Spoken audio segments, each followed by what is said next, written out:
Bab 1132, Malam Perpisahan 3. Dulu saudaranya sangat sopan dan seorang pemuda yang jujur, tetapi sekarang, dia telah menjadi sangat berdada hitam. Surga menginginkannya mati. Ahem, melihat ekspresi sedih Tang Nazi, Shen Yanxiao langsung terdiam. Kenapa orang ini selalu tidak sadarkan diri? Meskipun dia sudah tahu bahwa identitasnya sebagai peri mungkin akan menimbulkan goncangan tertentu pada 5 binatang buas, saat goncangan itu muncul, goncangan itu langsung dipadamkan oleh omong kosong Tang Nazi. Perasaan ini, begitu halus. Xiao, apakah kamu benar-benar peri? Qixia merasa bahwa IQ-nya telah diuji untuk pertama kalinya. Dia sama sekali tidak menyadari bahwa Shen Yanxiao adalah peri. Bukankah para elf seharusnya suci dan sombong? Mengapa yang ada di depannya, bahkan lebih berdada hitam daripada manusia? Kurasa aku telah dikecewakan oleh para peri, kata Yang Si dengan bijaksana. Kehancuran mental, kehancuran fisik, masih cukup pas. Yan Yu ragu sejenak sebelum memberikan penilaian yang jujur. Ketika Shen Yanxiao tidak berbicara, dia tampak seperti peri yang murni dan suci. Ketika dia berbicara, varian peri, dahi Shen Yanxiao dipenuhi garis-garis hitam. Dia merasa kekhawatirannya sebelumnya sangat bodoh. Bagaimana dia bisa dengan naif berpikir bahwa sekelompok binatang buas ini akan takut dengan apa yang dia ungkapkan? Mereka jelas bersenang-senang. Apakah kamu sudah cukup bicara? Shen Yanxiao menggertakkan giginya. Mari kita bersenang-senang. Kita belum pernah melihat peri sebelumnya. Sekarang setelah kita akhirnya memiliki peri yang hidup, kamu harus membiarkan kami beradaptasi, kata Tang Nazi dengan tulus. Seorang teman baik yang telah bersama mereka selama setahun tiba-tiba berubah dari manusia berdada hitam dan licik menjadi peri penyendiri dari legenda. Tidak peduli seberapa kuat hati mereka, mereka akan tetap terkejut sesaat. Tentu saja, momen keterkejutan itu sebenarnya hanya sesaat bagi mereka berlima. Setelah itu, fokus mereka beralih ke apakah Shen Yanxiao adalah seorang mutan. Desas-desus itu tidak benar. Siapa bilang elf berhati murni? Seret mereka keluar dan pukuli mereka sampai mati. Qixia sangat memahami sifat Shen Yanxiao yang berdada hitam. Sifatnya itu pasti akan membuat banyak manusia yang mengaku hina dan tidak tahu malu berlutut dan menyembahnya. Sayangnya, aku tidak lagi percaya pada rumor. Melihat berarti percaya. Yan Yu memperlihatkan ekspresi tragis seolah-olah dia telah ditipu. Pandangan duniaku telah terdistorsi. Biarkan aku membangunnya kembali. Yang Si mengusap alisnya seolah-olah dia sedang mencoba menyesuaikan pemahamannya tentang peri. Aku pikir, aku bisa sepenuhnya mengubah kesanku tentang peri. Li Xiaowei menghela napas. Cukup, Shen Yanxiao meledak. Apa yang mulia, dingin, dan tak tergoyahkan. Deskripsi peri telah hancur berkeping-keping di depan Shen Yanxiao. Kamu adalah peri. Temperamenmu. Qixia mengingatkan dengan ramah. Temperamen kakiku. Shen Yanxiao melotot padanya dan berharap dia bisa menamparnya sampai mati. Peri adalah ras yang mulia dan tidak bisa mengucapkan kata-kata kasar. Apakah keranjang dianggap kasar? Yan Yu menoleh untuk bertanya pada Yang Si. Dalam arti tertentu, keranjang adalah alat, jadi tidak boleh dianggap vulgar. Yang Si menunjukkan ekspresi serius. Itu juga tergantung di mana senjata itu digunakan. Saya pikir senjata Xiao akan lebih tebal di sini. Tang Nazi ikut bersenang-senang. Mungkin itu mantra. Xiao suka keranjang. Mengapa kita tidak membeli lebih banyak keranjang untuk ulang tahunnya berikutnya? Li Xiaowei tampak setia, tetapi dia perlahan-lahan berubah menjadi hitam. Bab 1133, Malam Perpisahan 4. Aku bisa mengambilnya. Tang Nazi mengangguk. Tidak, Yang Si tidak setuju. Keranjang itu sangat murah. Yan Yu sangat pragmatis. Itu tergantung pada bahan keranjangnya. Qixia memang seorang yang suka mencari untung. Ekspresi wajah Shen Yanxiao hampir meledak. Bukankah kamu terlalu malas? Ekspresi Shen Yanxiao sangat berbahaya. Peri perut hitam lebih menakutkan daripada manusia perut hitam. Kelima orang itu berhenti di sana. Mereka semua menutup mulut dan menatap Shen Yanxiao. Mereka bisa menggodanya sesekali, tetapi jika mereka terus melakukannya, mereka tidak tahan melihat seseorang mengamuk. Batuk. Lanjutkan. Tang Nazi duduk kembali di kursi, tidak berani melanjutkan. Shen Yanxiao duduk dan menatap kelima binatang itu dengan ekspresi muram. Kelima binatang itu menyatakan bahwa mereka berkelakuan baik dan tidak lagi bercanda. Saya manusia, kata Shen Yanxiao. Ekspresi 5 binatang itu seolah berkata, dasar pembohong. Shen Yanxiao menahan keinginan untuk menamparkan mereka sampai mati dan menggertakkan giginya.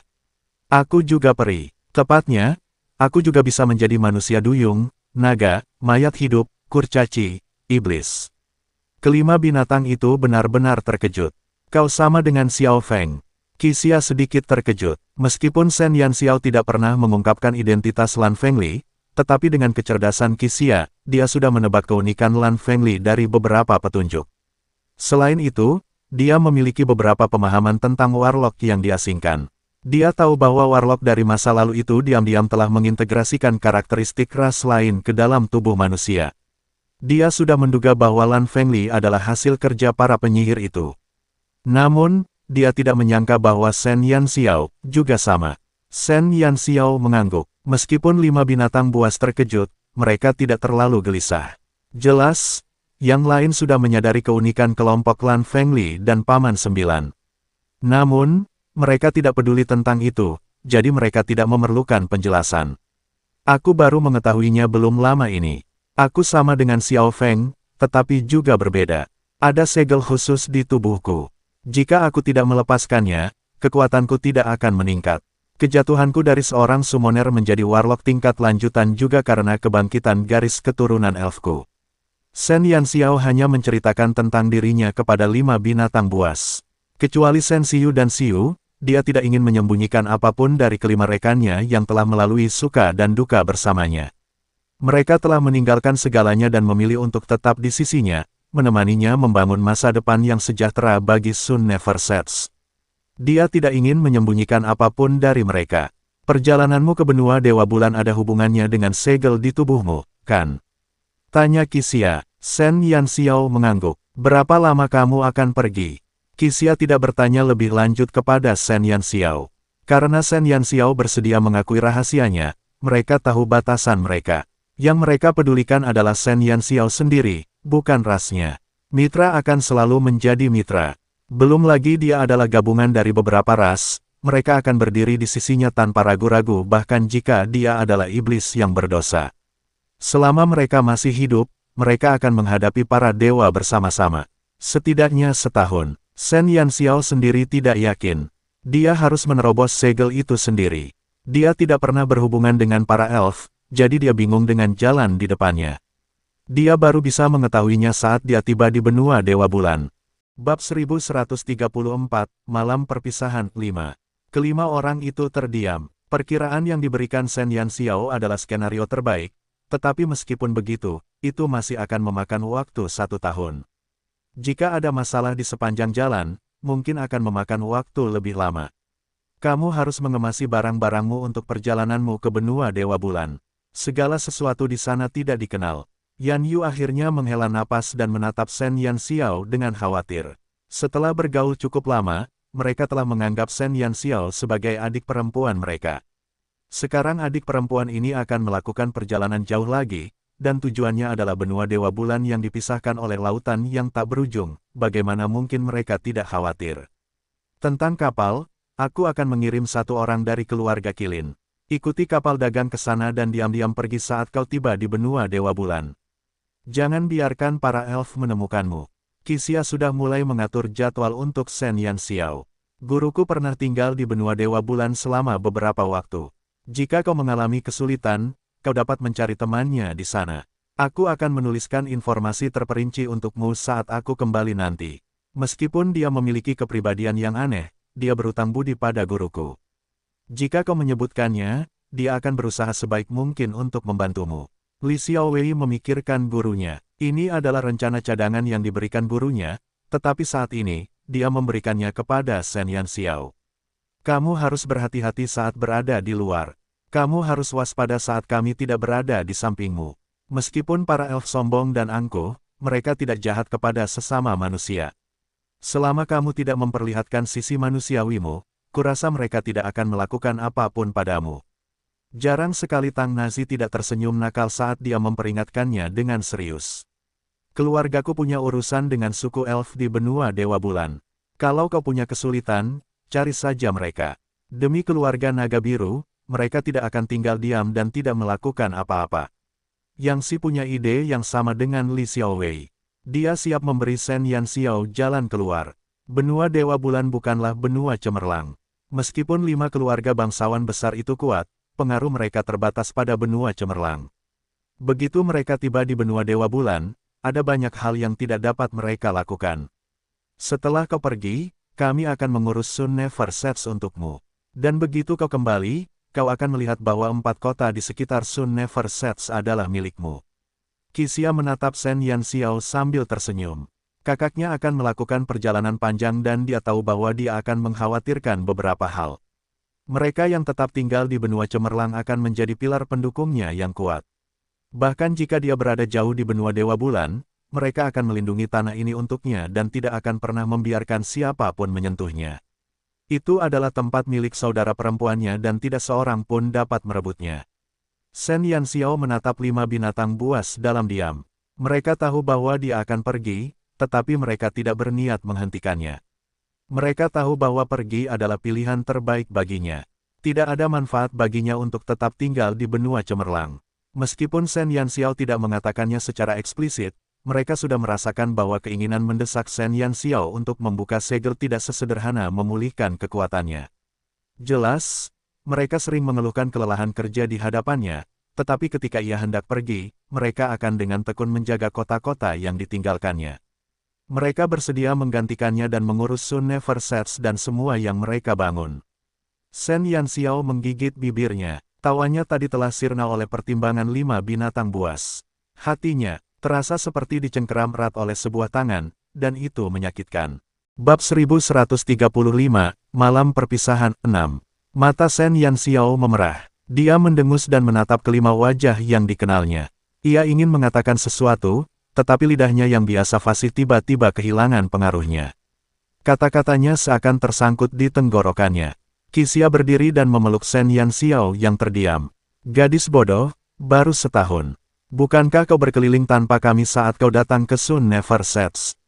Jangan pernah berpikir untuk meninggalkan kami dan berkeliling benua Dewa Bulan. Saat situasi di Sun Never Sets stabil, kami akan pergi ke benua Dewa Bulan. Jadi, jangan terlalu bersedih. Kalau tidak, kami akan memandang rendah dirimu. Aku tidak seburuk itu. Suara Shen Yanxiao agak serak.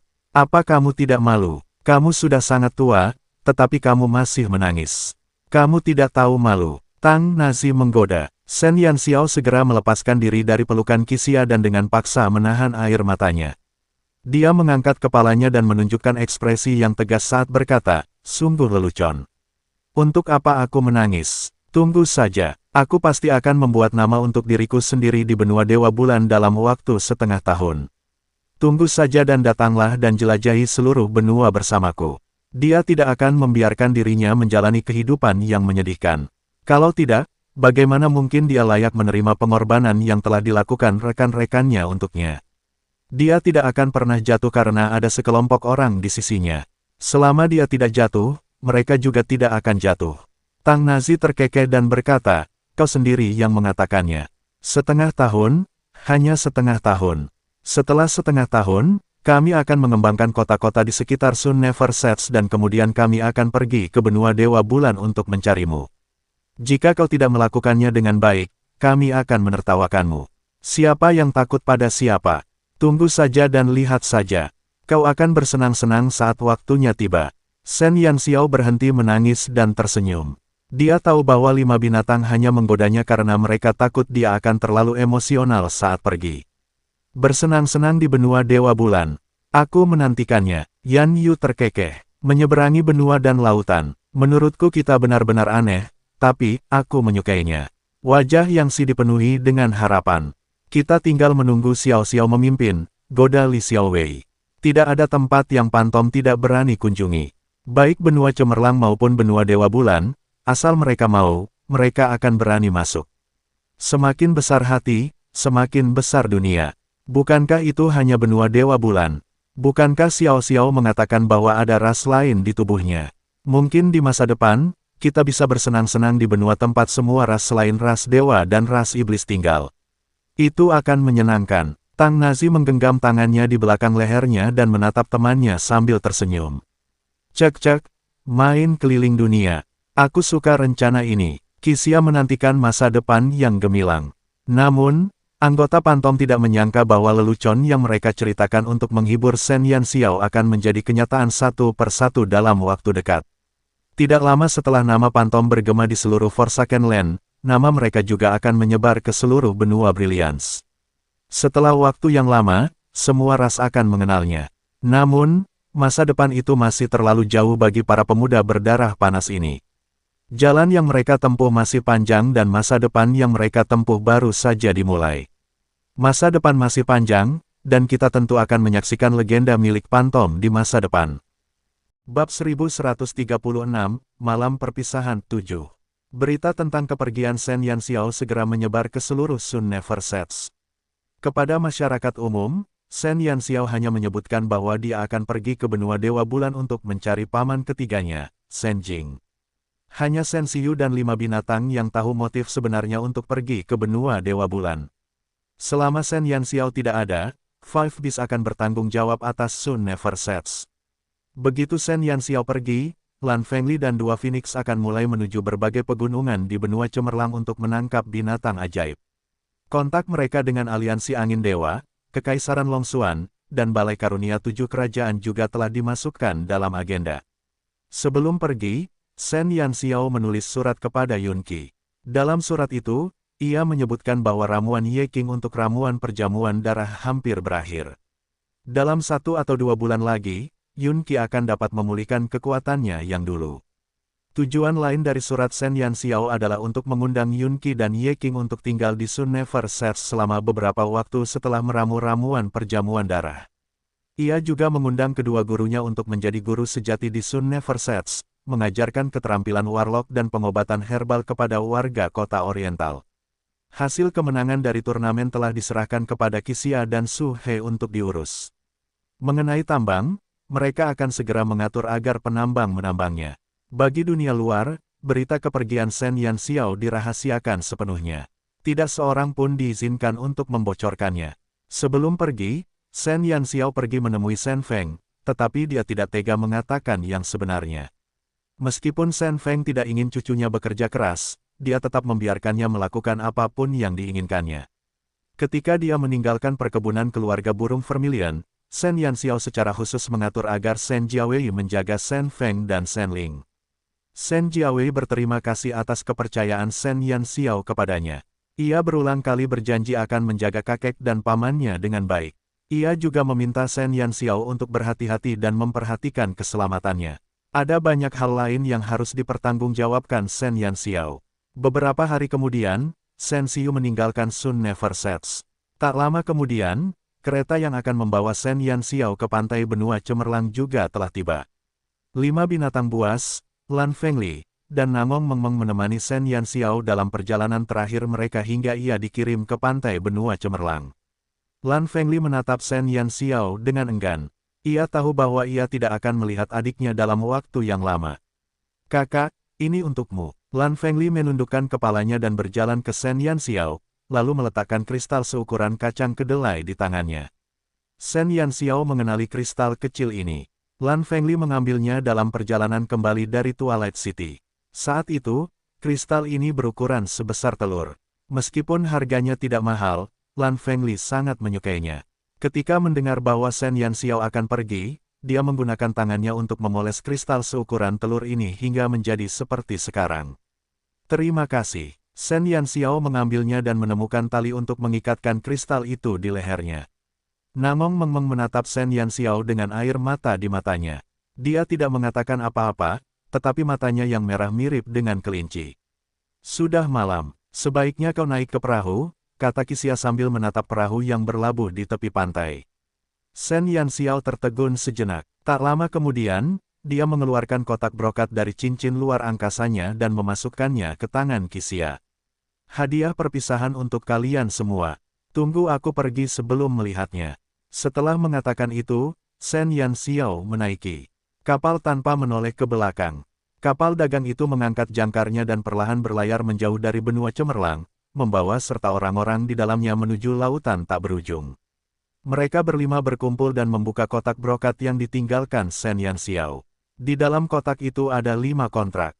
Dia telah tiada, namun dia telah meninggalkan sebuah kota untuk mereka masing-masing. Bab 1137, Benua Dewa Bulan 1. Benua Dewa Bulan adalah wilayah para elf. Benua ini dipisahkan dari benua kecemerlangan oleh lautan yang tak berujung. Kapal dagang berlayar di laut selama hampir sebulan sebelum akhirnya tiba di wilayah para elf. Benua Brilliance adalah medan perang utama antara dewa dan iblis, dan wilayah pertama yang ditaklukkan klan iblis. Meskipun hampir 10.000 tahun telah berlalu, benua Brilliance yang telah dibaptis oleh api perang dipenuhi dengan lubang-lubang. Iblis menyebabkannya terkuras vitalitasnya. Namun, benua Dewa Bulan benar-benar berbeda. Sebelum mereka tiba, mereka sudah bisa melihat area yang ditutupi tanaman hijau di kejauhan. Tanah ditutupi rumput hijau, dan pohon-pohon yang menjulang tinggi terlihat di mana-mana. Burung-burung bernyanyi sekeras-kerasnya, dan hewan-hewan kecil yang tidak curiga berjalan-jalan santai di atas rumput. Setiap tempat dipenuhi dengan vitalitas. Ini adalah benua yang belum tercemar, cerah dan penuh vitalitas. Ketidaksukaan para elf terhadap manusia berangsur-angsur terakumulasi sejak perang antara dewa dan iblis. Meskipun para elf telah menerima gagasan untuk berdagang dengan manusia, masih ada banyak batasan. Kapal dagang manusia hanya akan diizinkan mencapai pantai cahaya bulan. Tidak peduli dari negara mana mereka berasal di benua cemerlang, mereka hanya bisa tinggal di pelabuhan ini. Jika seseorang berani menyerang benua Dewa Bulan sesuka hati, maka para elf yang menjaga pantai akan menyerang dan mengusir mereka tanpa ampun. Saat ini sedang musim panas, jadi jarang sekali kapal manusia yang menuju benua Dewa Bulan karena suhu yang tinggi. Selama pertengahan setiap tahun, permukaan laut yang menghubungkan benua Brilliance dan benua bulan akan terus bergolak. Ombak dan badai yang dihasilkan mungkin dapat melahap semua kapal yang datang dan pergi. Ketika kapal dagang dari keluarga Kilin tiba di pantai cahaya bulan, hanya ada beberapa kapal dagang yang tersebar berlabuh di pantai. Para pedagang dari keluarga Kilin membawa Shen Yan Xiao dan Vermilion Bird menuruni kapal dan menginjakan kaki di tanah hijau subur. Di pantai cahaya bulan, pagar putih dibangun dan seluruh pantai ditutup. Hanya ada satu pintu masuk di tengah pagar, tetapi puluhan elf berbaju zirah perak berjaga dengan busur di tangan mereka. Mereka yang tidak pernah datang langsung ke benua Dewa Bulan tidak akan pernah tahu seberapa ketat pertahanan para elf terhadap manusia. Setiap manusia yang ingin memasuki benua Dewa Bulan melalui pintu masuk harus melalui pemeriksaan menyeluruh. Kesalahan sekecil apapun akan mengakibatkan mereka ditolak. Manusia kaya dan cerdas, tetapi mereka tidak mau menyerahkan kekayaan yang tersembunyi di kantong ras lain. Shen Yan Xiao berdiri di pantai berpasir dan melihat manusia yang berjalan turun dari kapal dagang lainnya. Dia melihat bagaimana mereka memeriksa diri mereka sendiri berulang kali untuk melihat apakah ada yang salah dengan mereka. Penampilan mereka yang ketat mengingatkan Shen Yan Xiao pada orang-orang bijaksana yang ingin beremigrasi sebelum dia terlahir kembali. Satu-satunya perbedaan adalah, di kehidupan sebelumnya, orang-orang itu meninggalkan kampung halaman mereka dan memilih memasuki negeri yang nyaman bagi hati mereka. Namun, manusia di depannya hanya berbisnis dengan para elf.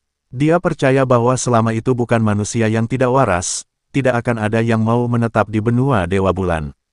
Belum lagi rasa jijik para elf terhadap manusia, hanya memikirkan berjalan di benua ini dan dijaga dari para elf di mana-mana membuatnya merasa lelah secara mental dan fisik. Akan tetapi, hal itu tidak menghentikan mereka untuk menghasilkan banyak uang. Tidak ada seorang pun yang mau menentang uang. Bab 1138, Benua Dewa Bulan 2. Para pedagang sibuk melewati pos pemeriksaan. Dan tak seorang pun menyadari bahwa ada dua anak kecil di antara mereka. Tuan Kota Shen, mohon tunggu sebentar. Kita akan melewati pos pemeriksaan elf sebentar lagi. Bawahanku sudah siap. Orang yang bertanggung jawab mengawal Shen Yan Xiao adalah seorang pemilik toko tua dari keluarga Kilin. Dia selalu bertanggung jawab atas transaksi antara keluarga Kilin dan benua Dewa Bulan. Qixia telah memerintahkan Shen Yan Xiao dan burung Vermilion untuk bergabung dengan karavan, jadi pemilik toko tentu saja tidak berani lalai. Terima kasih. Shen Yan Xiao mengangguk. Dengan bantuan Xiu, penampilannya tidak tampak berbeda dari manusia biasa. Burung Vermilion juga memiliki penampilan seperti anak kecil biasa. Bahkan para elf dengan persepsi yang kuat tidak akan dapat melihat kelainan mereka. Para elf di pos pemeriksaan sangat tekun melakukan pemeriksaan, tetapi tentu saja tidak akan ada masalah dengan muatan mereka karena keluarga Qilinlah yang mengaturnya. Namun, ketika para penjaga itu melihat Shen Yanxiao dan Vermilion Bird, dua anak manusia, mereka menunjukkan sedikit keterkejutan. Elf pada dasarnya sombong, tetapi mereka bukan orang jahat.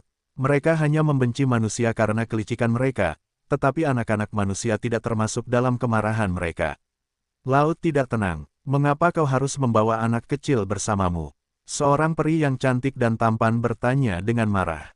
Penjaga toko dari keluarga Qilin tersenyum dan berkata, tidak ada yang mengurus mereka, jadi aku membawa mereka ke sini.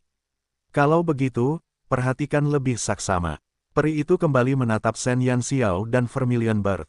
Dia tidak terlalu memperhatikan Mini Dragon dan Little Phoenix yang berbaring di atas kepala mereka. Manusia memiliki fisik terlemah di antara 8 ras, tetapi mereka tahu cara menandatangani kontrak dengan binatang ajaib yang kuat. Dengan mengingat hal itu, para elf menganggap kedua maskot ini sebagai binatang ajaib Vermilion Bird dan Shen Yanxiao. Sementara keluarga Qilin melewati pos pemeriksaan dengan lancar, manusia di sisi lain mengalami konflik dengan para elf. Kenapa kalian tidak mengizinkan kami masuk? Kami tidak punya motif yang jahat. Bukankah kami pernah bisa masuk sebelumnya? Seorang pemuda gemuk tampak sangat cemas saat bernegosiasi dengan para elf di depannya. Kedua elf tampan itu memasang ekspresi dingin dan ketidaksabaran tergambar jelas di wajah mereka. Selama kurun waktu ini, semua manusia yang menggunakan permata sebagai mata uang tidak diperbolehkan masuk, kata peri itu tanpa ekspresi. Kenapa? Pria gemuk itu tidak dapat menerima kenyataan ini. Dia telah melakukan perjalanan melintasi laut sebelum akhirnya tiba di benua Dewa Bulan. Dia sedang menunggu untuk menghasilkan banyak uang, tetapi dia tiba-tiba diberitahu bahwa dia tidak dapat memasuki benua Dewa Bulan. Siapapun akan menjadi gila. Shen Yanxiao berbalik dan mengamati situasi dengan rasa ingin tahu di matanya. Para elf tidak menyukai uang. Koin emas yang didambakan di benua Brilliance sama tidak berharganya dengan batu di benua Dewa Bulan. Oleh karena itu, mereka yang datang ke benua Dewa Bulan untuk berbisnis tidak akan langsung menggunakan koin emas untuk perdagangan mereka. Lebih baik, mereka menggunakan apa yang disukai para elf tersebut. Permata yang berkilauan dulunya merupakan favorit para elf. Banyak pedagang menggunakan permata sebagai mata uang untuk menukar persediaan di benua Dewa Bulan. Selain permata, benih tanaman dan biji-bijian yang unik di benua Brilliance juga digunakan sebagai mata uang untuk berdagang dengan para elf.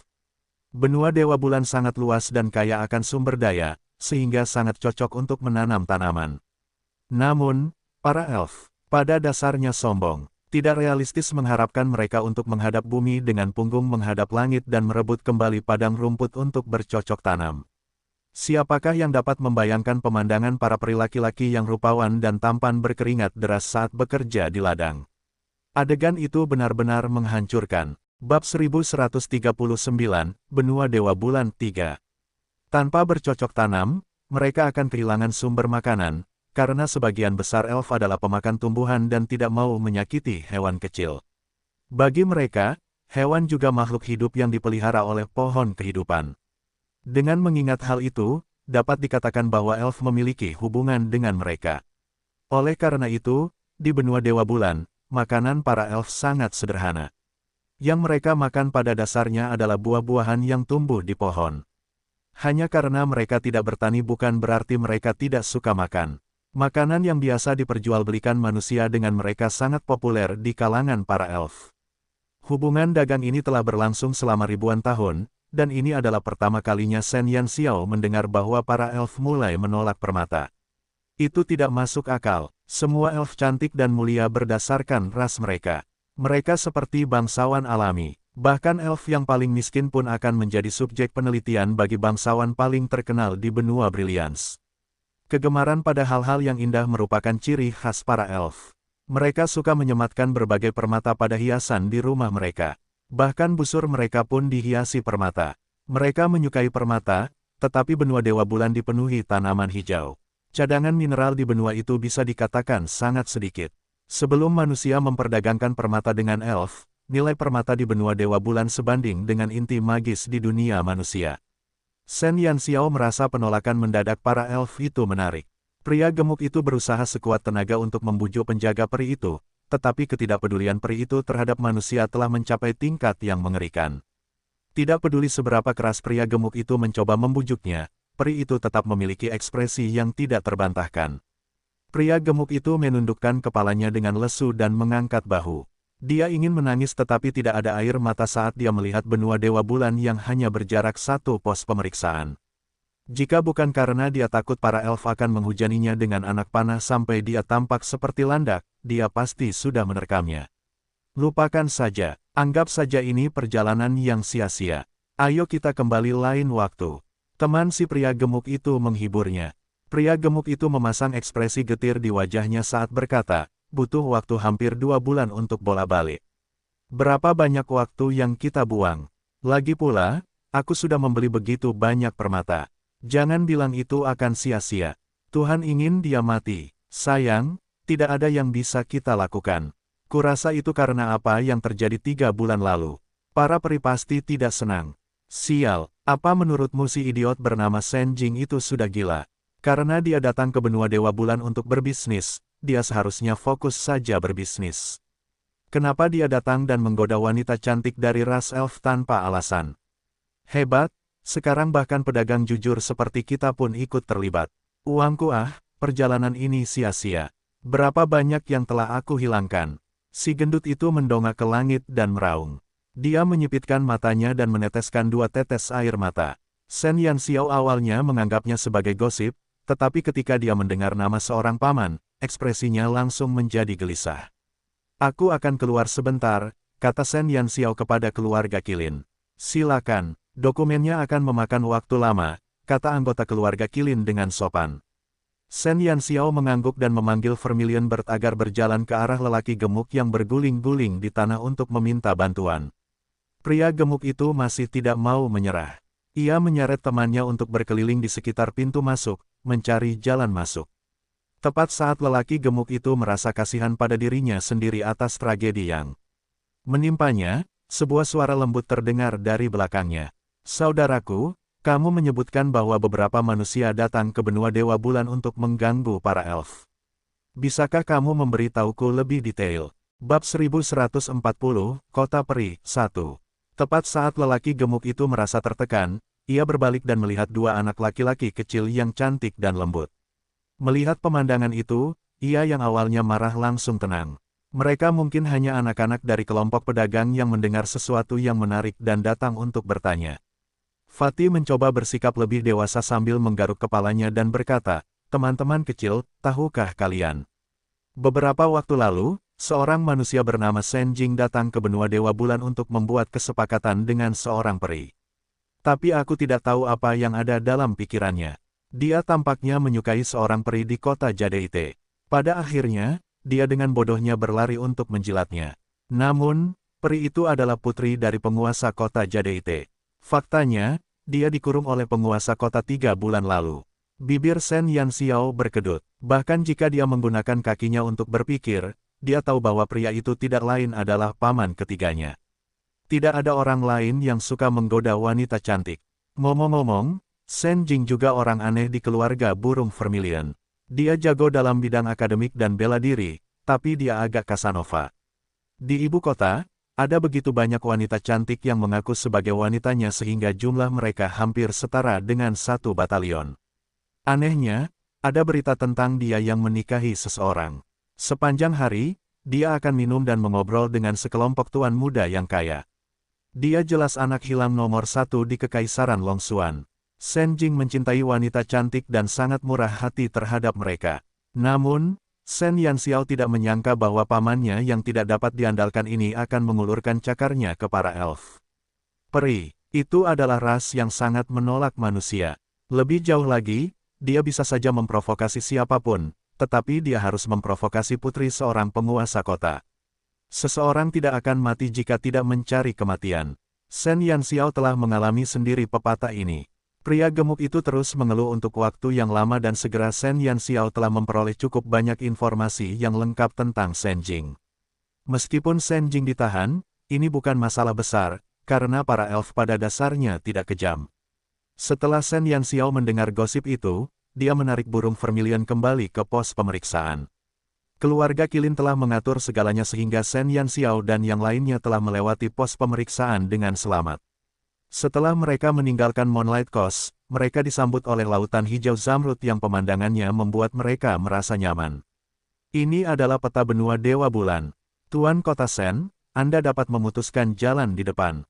Penjaga toko mengeluarkan dompet yang agak berat dan menyerahkannya kepada Shen Yanxiao. Mata uang yang digunakan di benua bulan adalah koin kristal. Tuan Kota Shen, silakan gunakan koin di dompet ini. Kami akan menuju benua Dewa Bulan setiap 3 bulan sekali.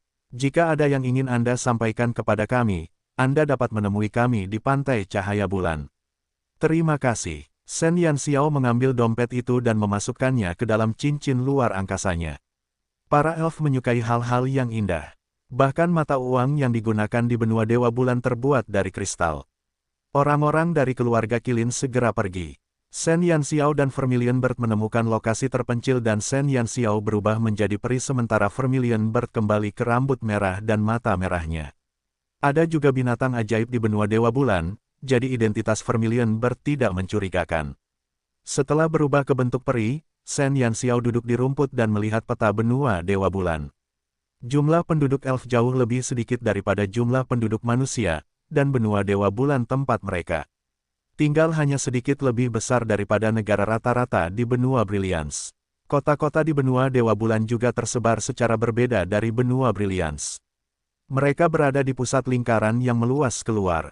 Kota di pusat benua Dewa Bulan bernama Kota Cahaya Bulan, dan di sanalah Raja Peri tinggal. Ada pohon kehidupan kecil di seluruh benua Dewa Bulan yang ditanam di Kota Cahaya Bulan. Bab 1141, Kota Peri, 2. Pohon kehidupan adalah alasan pertumbuhan para elf. Semakin dekat mereka dengan pohon kehidupan, semakin cepat sumber kehidupan dalam tubuh mereka tumbuh. Karena itu, setiap elf akan bekerja keras untuk hidup lebih dekat dengan pohon kehidupan. Dalam masyarakat elf, sistem hierarki sangat ketat. Para elf dari berbagai tingkatan hidup dalam lapisan demi lapisan kota yang tersebar dari kota Monsin. Semakin kuat dan berbakat elf tersebut, mereka akan dapat memasuki kota dengan lapisan yang sesuai. Dengan demikian, semakin dekat mereka dengan pohon kehidupan, semakin cepat pertumbuhan mereka. Shen Yanxiao datang ke benua Dewa Bulan untuk meningkatkan sumber kehidupan di tubuhnya. Baginya, pilihan terbaik adalah tetap tinggal di Monsin City. Namun, pembagian antara kota tingkat bawah dan kota tingkat atas sangat jelas. Kecuali mereka dapat membuktikan kekuatan mereka dan memasuki kota tingkat atas, mereka akan diusir oleh para elf bahkan jika mereka berlari ke gerbang. Terlebih lagi, setiap kota memiliki penghalang pelindung. Tidak peduli seberapa terampil Shen Yanxiao, dia akan ditemukan oleh para elf saat dia melangkah masuk ke kota mereka tanpa izin. Dia harus mengakui, para peri sangatlah buas dalam hal mempertahankan hierarki. Jika Shen Yanxiao ingin memasuki kota Monsin, satu-satunya cara adalah untuk berjuang naik pangkat. Menatap peta di tangannya, Shen Yanxiao mengerutkan bibirnya. Selain kota Monsin, kota-kota tersebut dibagi menjadi 5 tingkatan, yaitu hijau, kuning, merah, putih, dan hitam. Tingkatan terluar adalah kota-kota tingkat Qian, diikuti oleh kota-kota tingkat kuning, merah, dan putih. Terakhir, adalah kota-kota tingkat hitam yang paling dekat dengan kota Monsin. Semakin tinggi tingkatannya, semakin sedikit jumlahnya. Ada lebih dari 50 kota tingkat Qian, tetapi hanya ada 5 kota tingkat hitam. Shen Yanxiao dan Vermilion Bird hendak tiba di kota tingkat Qian bernama Kota Malam Harum. Kota tingkat Qian itu tidak dijaga sehingga peri manapun bisa masuk sesuka hati. Shen Yanxiao memiliki penampilan seperti peri sehingga tidak ada halangan saat ia memasuki Kota Malam Harum. Meskipun itu adalah kota dengan level terendah, bangunan-bangunan di Kota Malam Harum telah mengadopsi gaya yang disukai para elf. Sekilas, semuanya berwarna putih bersih. Para peri cantik berjalan di sekitar kota. Tak satu pun dari mereka yang jelek. Dalam benak Shen Yanxiao hanya ada kata-kata, keuntungan rasial. Para elf terlahir dengan paras yang rupawan. Tidak peduli seberapa jeleknya seorang elf, mereka dianggap cantik di benua Brilliance. Oleh karena itu, benua Dewa Bulan adalah surga dalam hal penampilan. Peri manapun bisa mengalahkan manusia dalam hal penampilan. Penampilan Shen Yanxiao bisa dibilang yang terbaik di antara manusia, tetapi di antara para elf, dia hanya bisa dianggap cantik. Dia masih jauh dari kata mempesona. Meskipun para elf terbagi ke dalam kota-kota berbeda berdasarkan pangkat mereka, setiap elf memiliki suku mereka sendiri. Hal ini mirip dengan keluarga bangsawan di benua Brilliance. Bedanya, para elf tidak bisa tinggal di suku tersebut sepanjang waktu, karena mereka akan ditempatkan di kota-kota yang berbeda sesuai dengan pangkat mereka. Sebelum Shen Yanxiao berangkat ke benua Dewa Bulan, Shen Xiu telah menceritakan beberapa hal tentang ibunya, Wen Ya. Ayah Wen Ya adalah manusia, tetapi ibunya adalah peri. Ibu Wen Ya, nenek Shen Yanxiao, berasal dari suku Cahaya Bulan, keluarga cabang dari suku Cahaya Bulan. Bab 1142, Kota Peri 3. Shen Xiu telah memberitahunya semua informasi ini, tetapi dia tidak terlalu memperhatikannya.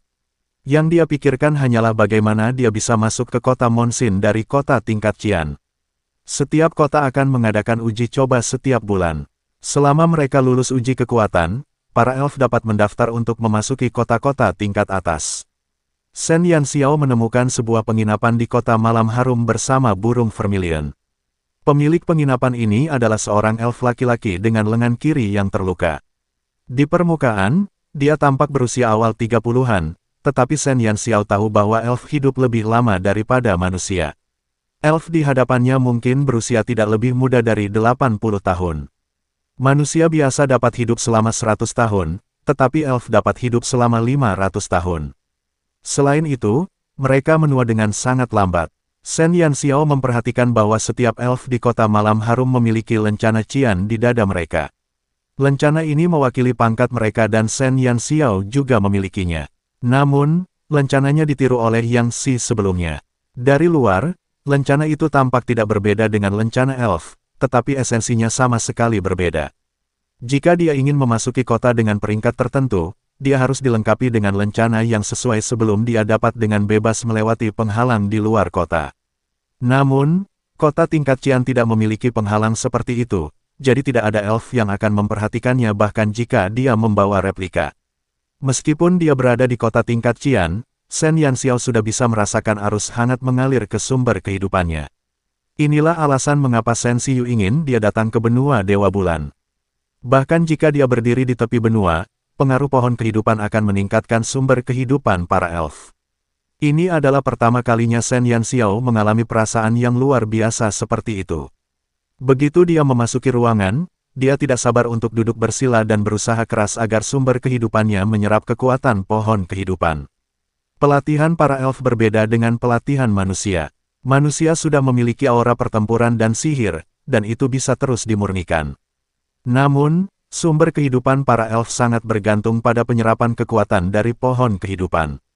Setelah meninggalkan batas pohon kehidupan, pertumbuhan sumber kehidupan mereka akan menjadi sangat lambat. Itulah sebabnya mengapa sulit menemukan peri di benua lain. Alasannya adalah karena jika mereka meninggalkan benua Dewa Bulan, itu berarti mereka harus meninggalkan pohon kehidupan yang mereka andalkan untuk bertahan hidup dan kekuatan mereka akan mandek. Ini adalah pertama kalinya Shen Yanxiao mengalami perasaan seperti itu dan suasana hatinya agak rumit. Dia mencoba yang terbaik untuk beradaptasi dengan metode pelatihan ini karena dia tahu bahwa dia tidak punya banyak waktu.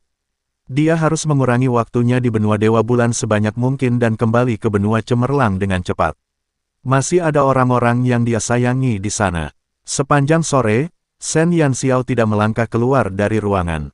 Burung vermilion tetap berada di satu sisi bersama naga mini dan burung phoenix kecil, tidak berani mengganggu Shen Yanxiao. Sebenarnya, mereka bertiga juga tidak tinggal diam. Pohon kehidupan di benua bulan tidak hanya efektif untuk para elf, tetapi juga untuk tanaman dan binatang buas. Bahkan Little Phoenix yang selalu bertingkah imut pun merasakan aura dari pohon kehidupan. Ia gemetar saat berbaring di kepala Vermilion Bird, saat ia patuh berlatih. Baru pada malam hari Shen Yanxiao mengakhiri sesi latihan pertamanya sebagai peri. Ia membuka mata dan menatap langit malam yang gelap gulita di luar jendela sambil perutnya keroncongan. Bab 1143, Kota Peri 4. Bagaimana perasaanmu? Tanya Xiu. Shen Yanxiao meregangkan otot dan tulangnya. Dia tidak merasakan perbedaan apapun, tetapi dia dapat dengan jelas merasakan bahwa benih kecil di sumber kehidupannya akan segera berkecambah. Meskipun lambat, ini jauh lebih baik daripada saat kita berada di benua Cemerlang, kata Shen Yanxiao sambil tersenyum. Sudah lama sejak darah elfnya bangkit di benua cemerlang. Saat dia berada di sana, tidak ada perubahan sama sekali pada sumber kehidupannya. Dan tepat saat dia tinggal di benua Dewa Bulan selama setengah hari, sumber kehidupannya akan segera tumbuh. Shen Xiu benar-benar tidak berbohong padanya. Bagus, segel pada lapisan ini juga berada di tingkat ketujuh. Jadi, kamu harus mengandalkan kekuatanmu sendiri untuk melepaskannya satu persatu, kata Xiu. Aku tahu, tetapi efek dari kota-kota tingkat Qian sudah sangat hebat. Aku ingin tahu seberapa hebat efek dari kota-kota tingkat atas. Shen Yanxiao tidak bisa menunggu lebih lama lagi. Melihat kekuatannya meningkat sangat menarik baginya. Rasanya seperti dia akan terbang ke langit seperti roket. Namun itu hanya momen yang cepat berlalu. Wujud manusianya baru mulai berlatih dengan tekun untuk beberapa saat sebelum kekuatannya meledak. Dan jalannya sebagai peri baru saja dimulai. Oh, aku sangat lapar. Aku akan pergi dan mencari sesuatu untuk dimakan. Ketika dia masih dalam wujud manusia, Shen Yanxiao tidak pernah mengalami rasa lapar. Namun, sebagai peri muda, sumber kehidupan dalam tubuhnya tidak cukup untuk mendukung konsumsinya. Shen Yanxiao hanya bisa menjadi pecinta kuliner lagi. Cu, burung phoenix kecil membuka matanya saat mendengar suara Shen Yanxiao. Ia memiringkan kepalanya dengan ragu dan menatap Shen Yanxiao. Dari penampilannya, ia tampaknya tidak ingin keluar. Vermilion telah lama bersama Little Phoenix dan tentu saja tahu apa yang dimaksud dengan kemiringan kepalanya. Si kecil ini tampaknya telah merasakan kekuatan pohon kehidupan dan menunjukkan tanda-tanda pertumbuhan. Silakan, aku akan tinggal di sini dan mengawasi mereka berdua. Si burung Vermilion yang awalnya sombong telah mengembangkan kesadaran seorang pengasuh karena perawatan terus-menerus yang perlu dia berikan kepada si burung Phoenix kecil dan si naga mini. Pohon kehidupan juga dapat memengaruhi binatang ajaib. Shen Yanxiao mengangkat alisnya. Secara garis besar, itu hanya akan berpengaruh pada binatang ajaib muda. Bagi binatang ajaib dewasa sepertiku, pengaruhnya sangat minimal. Vermilion Bird, yang berpenampilan seperti anak kecil yang lucu, menyebut dirinya sebagai orang dewasa. Namun, ekspresi Shen Yanxiao agak rumit. Dia menatap Vermilion Bird sebelum mengamatinya dan memperlihatkan senyum palsu. Dewasa, Vermilion tertegun sejenak saat dia menyadari bahwa Shen Yanxiao sedang membacanya. Hampir seketika, dia meledak dan menerkam ke arah Shen Yanxiao sambil berteriak. Akan tetapi, Shen Yanxiao tidak memberi Vermilion kesempatan untuk membalas, karena dia langsung melarikan diri dari ruangan itu. Raungan marah burung Vermilion terdengar dari pintu yang tertutup. Mendengarnya, Shen Yanxiao dalam suasana hati yang baik. Senang sekali menggoda seorang tsundere. Shen Yanxiao menyenandungkan sebuah lagu dan pergi tanpa rasa malu. Jumlah koin kristal yang disiapkan Qixia untuknya tidaklah sedikit. Jumlah itu cukup untuk dibelanjakannya selama beberapa waktu. Namun, sangat tidak realistis untuk bertahan selama setahun. Adapun tuan muda ketiga Qi yang malang itu, mengapa dia tidak menyiapkan biaya 1 tahun untuk Shen Yanxiao? Karena, seekor rubah tahu betul bahwa kemampuan seseorang dalam mengumpulkan kekayaan adalah biadab sampai-sampai gila. Shen Yanxiao kekurangan uang, itu pasti lelucon. Terbesar dalam sejarah. Bab 1144, Kota Peri 5. Pencuri kecil yang tidak berperasaan ini bahkan berani mencuri harta karun di bawah kaisar. Apalagi yang tidak berani dia curi. Para anggota Pantom yang berada jauh di benua cemerlang diam-diam menyalakan 3 batang dupa untuk para elf setelah Shen Yanxiao berangkat ke benua Dewa Bulan. Namun, seorang pencuri yang tidak berperasaan tidak berniat untuk menyakiti para elf pada hari pertama dia memasuki wilayah orang lain. Shen Yanxiao meninggalkan penginapan dan mencoba mencari tempat di kota malam wangi yang dapat menyediakan makanan. Harus dikatakan bahwa hanya ada sedikit toko yang menjual barang-barang di wilayah para elf.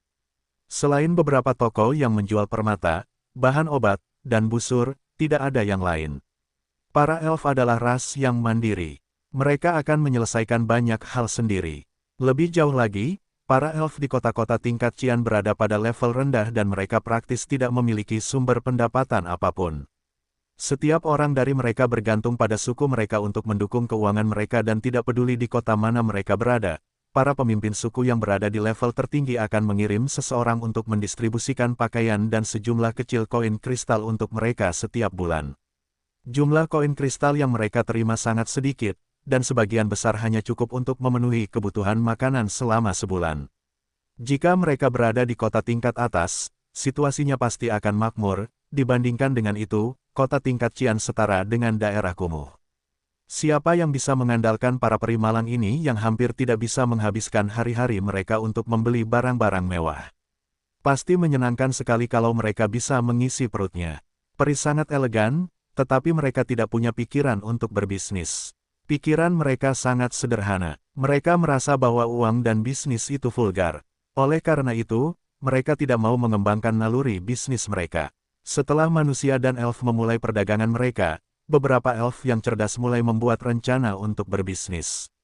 Sebelum hal itu terjadi, adalah hal yang normal untuk tidak menemukan satu pun toko di sebuah kota. Shen Yanxiao berkeliling cukup lama sebelum akhirnya menemukan sebuah toko buah di ujung jalan. Penjual buah itu adalah seorang peri muda yang tampak berusia sekitar 5 hingga 6 tahun. Peri kecil itu membuka matanya yang besar dan berair dan menatap teman-temannya yang datang dan pergi dengan bingung. Dia duduk di sebuah kotak kayu kecil dengan kedua kakinya yang halus menyatu dan kedua tangannya yang kecil dengan patuh bertumpu di lututnya. Meskipun dia tidak mengatakan apa-apa, matanya yang besar dipenuhi dengan hasrat. Seolah-olah dia diam-diam memohon agar para peri mengunjunginya. Shen Yanxiao memegangi perutnya dan berjalan ke tempat buah. Dia harus mengakui bahwa makanan para elf sangat unik. Satu-satunya tempat di seluruh kota tempat makanan dapat dibeli hanya dipenuhi buah-buahan. Sama sekali tidak ada nasi atau mie. Buah-buahan di benua Dewa Bulan semuanya sangat lezat dan tampak sangat lezat. Shen Yanxiao berdiri di depan kios buah dan melihat beberapa buah yang tampak seperti apel tetapi bentuknya mirip jeruk, bertanya-tanya apakah dia harus mencobanya. Berapa harganya? Shen Yanxiao ragu-ragu untuk waktu yang lama sebelum dia menunjuk ke buah yang tampak aneh dan bertanya. Mata peri kecil itu langsung berbinar. Dia begitu gembira hingga ingin melompat turun dari kotak kayu, tetapi kakinya terlalu pendek. Dengan panik, dia menerkam ke depan. Shen Yanxiao tanpa sadar menenangkan peri kecil itu. Peri kecil itu terengah-engah sambil mendongak. Sedikit kemerahan muncul di wajahnya yang halus. Dia menatap Shen Yanxiao dengan takut dan membuka mulutnya. 10 buah, hanya 1 koin kristal. Bab 1145, Buah Lezat 1. Menatap matanya yang jernih dan gugup seperti rusa, Shen Yanxiao mulai bertanya-tanya apakah dia mempunyai topeng wajah yang menjijikkan. 10 buah untuk 1 koin kristal, harga itu agak rendah. Tepat saat Shen Yanxiao hendak mengeluarkan uang, tiba-tiba terdengar suara dingin dan arogan. Jelek sekali. Begitu Shen Yanxiao mendengarnya, peri kecil itu gemetar. Tangannya yang mencengkeram lengan baju Shen Yanxiao tanpa sadar mengencang dan ketakutan muncul di matanya yang jernih. Shen Yanxiao mengerutkan kening dan berbalik. New member 100% hari ini. Di belakangnya, 3 peri laki-laki muda berdiri dengan bangga. Peri di tengah mengenakan lencana kuning di dadanya, dan 2 peri yang berdiri di sampingnya tampak dekat dengannya. Keduanya memiliki lencana Qian di dada mereka. Sebagai peri, kau benar-benar melakukan hal yang tercela. Buah-buahan ini dapat dilihat di mana-mana, dan kau masih ingin menjualnya. Kau benar-benar tidak tahu malu. Peri dengan lencana kuning di dadanya memandang peri kecil di lengan Shen Yanxiao dengan jijik. Tatapannya yang dingin dan tajam seperti bila es yang memotong kulitnya. Peri kecil itu gemetar dan tubuh lembutnya langsung menegang. Apakah benar-benar ada peri yang mau membeli buah seperti itu? Peri dengan lencana kuning itu mengambil buah berwarna merah terang dengan jijik. Dia mengerahkan sedikit tenaga dengan jari-jarinya yang putih dan menatap peri kecil itu dengan sepasang mata yang sombong. Seperti yang diharapkan dari sampah suku cahaya bulan. Kau mempelajari tindakan manusia yang tidak tahu malu. Menukar buah dengan uang, kau benar-benar hina. Perkataan peri laki-laki itu bagaikan tamparan tanpa ampun di wajah peri kecil itu. Peri kecil itu semakin gemetar, dan matanya yang berair dipenuhi dengan air mata ketakutan dan kesedihan. Dia berkata sambil gemetar, aku tidak. Tidak, peri laki-laki itu mencibir. Dia melempar buah lain ke tanah dan menginjaknya. Kau telah belajar tentang sifat manusia yang tidak tahu malu di usia yang masih sangat muda. Suku Monsinmu benar-benar bejat.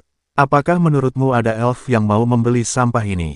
Shen Yanxiao mengerutkan kening saat mendengar hinaan peri laki-laki itu. Jejak ketidaksenangan melintas di matanya yang tenang. Dia bisa mengerti bahwa para elf tidak menyukai manusia yang suka mencari untung, tetapi terlalu berlebihan untuk menyalahkan seorang elf muda dan mengejeknya seperti itu. Terlebih lagi, suku Monsin yang disebutkan bajingan itu tampaknya adalah keluarga dari pihak ibu Shen Yanxiao. Sekalipun Shen Yanxiao tidak memiliki kesan sedikit pun terhadap para elf dari suku Monsin, dia tidak tahan melihat elf ini memamerkan kekuatannya di sini karena ibunya, Wen Ya. Peri kecil itu merasa dirugikan, tetapi dia tidak berani membela diri. Dia hanya bisa menggigit bibirnya dan menatap ketiga peri itu dengan air mata di matanya. Akan tetapi, peri laki-laki itu tidak mau mengalah dan ekspresi Shen Yanxiao pun menjadi semakin jelek.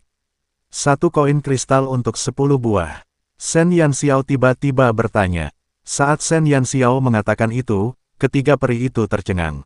Peri kecil yang menahan air matanya juga menatap Shen Yanxiao dengan air mata di matanya.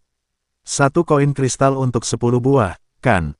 Shen Yanxiao menatap peri kecil itu dan bertanya dengan tenang. Peri kecil itu tertegun sejenak sebelum dia berkata dengan ragu-ragu dengan suara gemetar, "Ya." Shen Yanxiao tersenyum. Dia menarik peri kecil itu dengan satu tangan dan mengeluarkan kantong uang yang telah disiapkan keluarga Qilin untuknya dengan tangan lainnya. Dia mengambil segenggam dan memasukkannya ke tangan peri kecil itu. "Aku ingin semua buah di tokomu."